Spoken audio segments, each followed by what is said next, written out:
పండగైనా సంబరమైనా మీ ప్రతి సెలబ్రేషన్కి only choice Vega jewellers. Exclusive bridal jewellery offers. Shop now.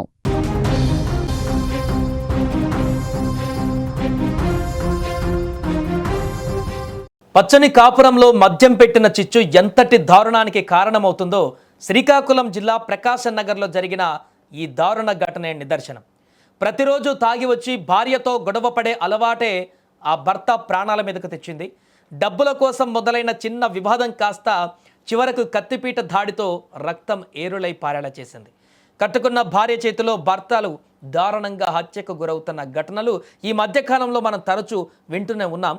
కొందరు ప్రియుడు మోజులో పడి పచ్చని సంసారాల్లో నిప్పులు పోసుకుంటూ భర్తలను కడతేరుస్తుంటే, ఇప్పుడు పూర్తిగా మరికొందరు భర్తలు తాగుడు తిప్పలు, నిత్య వేధింపులను తట్టుకోలేక క్షణికావేశంలో ప్రాణాలు తీస్తున్నారు.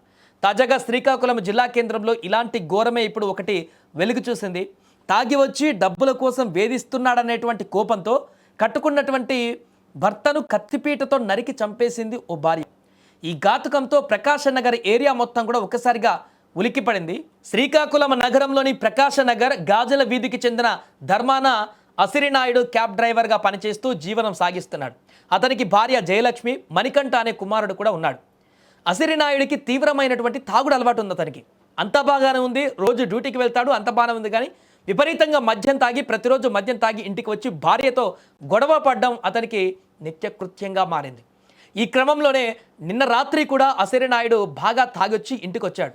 అదంతా మళ్ళీ రెగ్యులర్గానే అదనంగా డబ్బులు కావాలంటూ ఫుల్గా తాగొచ్చేసి భార్య జయలక్ష్మితో గొడవకు దిగాడు.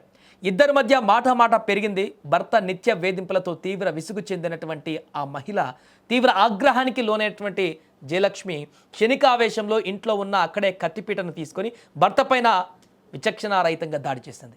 తీవ్ర గాయాల పాలవగా అసిరినాయుడు అక్కడికక్కడే రక్తపు మడుగులో విగతజీవిగా పడిపోయాడు.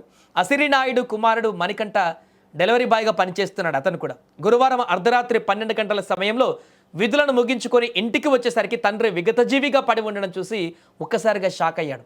అసలు ఏం జరిగిందని తల్లి జయలక్ష్మిని ప్రశ్నించగా, తామిద్దరం గొడవ పడ్డామని, ఆ క్రమంలోనే అతను కింద పడిపోయాడంటూ నమ్మించే ప్రయత్నం చేసింది. కానీ తండ్రి మృతిపైన అనుమానం వచ్చిన కుమారుడు మణికంఠ వెంటనే పోలీసులకు సమాచారం అందించాడు. ఈ సమాచారం అందుకున్నటువంటి వెంటనే శ్రీకాకుళం పోలీసులు రంగంలోకి దిగారు.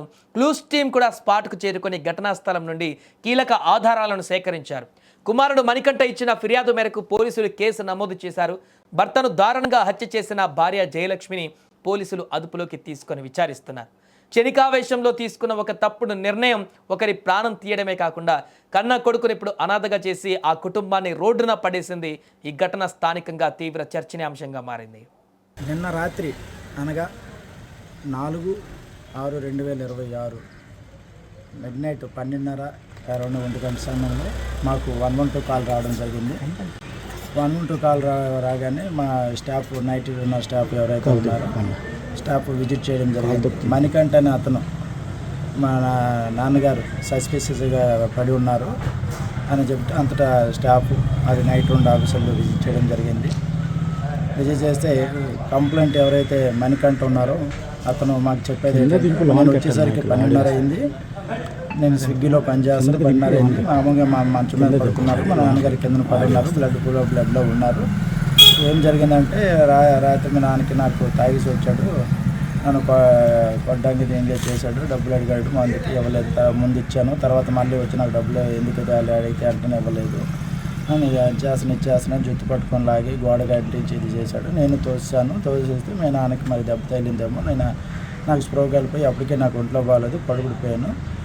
నాకు తెలియదు మీ నాన్న దెబ్బ తగిలింది, అలా మామూలుగా పడిపోయి ఉన్నాడేమో అనుకున్నాను. కానీ ఇలాగ దెబ్బ తగిలితే అది తూయడం వల్ల దెబ్బ తగిలి ఇంజరీ అయ్యి దానివల్ల చనిపోయాడు నేను అనుకోలేదని ఆ మదర్ చెప్పిందని అన్నారు. అంతకు మేము సీన్ విజిట్ చేయడం జరిగింది. సీన్ విజిట్ చేసి సీన్లో అతను ప్లాన్ ప్రకారం చేసినట్టు కనిపిస్తుంది.